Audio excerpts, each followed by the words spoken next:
the church has a responsibility, it cannot keep quiet. It must speak out. It must warn. It must put a warning signpost like you did to Robert Mugabe. What happens then if we cross the Rubicon? What happens if we go beyond the tipping point? Does the church have a role like that exercise or practice by Desmond Tutu of leading from the front? Does the church have that role? Yeah,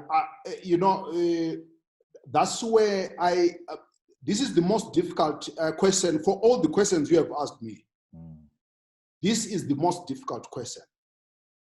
Because I hope we never reach a point when we say to government, you have crossed the line, you are no longer a legitimate government. Because this happened during apartheid. You see, the idea of a state is recognized by God, according to our reading of the Bible. So the existence of a state, good or bad, is recognized by God. So the reason why we respect the state is because we recognize that God put a state so that there can be order and justice in society. By all means, you try to allow the state to be the state and to run the affairs of society. It is the most difficult moment when the church says we are convinced that theologically we cannot with clear conscience continue to recognize you as a nation, as a state. Because the moment we reach that point, we are saying even disregard of the laws of the state becomes a Christian duty. And we hope that we never reach that point.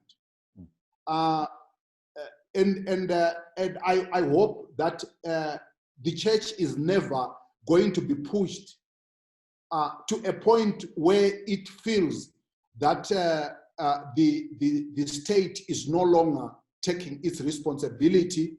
It is disregarding the heart of its guidelines in the Constitution, and it is totally disregarding the dignity of human life. If we reach a point where the church has to say, we have been speaking, we have been warning, we have been admonishing, but we realize that the state has reached a point where it no longer is interested in taking the guide of the church. It is very unfortunate that the church will then at that point pronounce that it no longer recognizes the state of the day.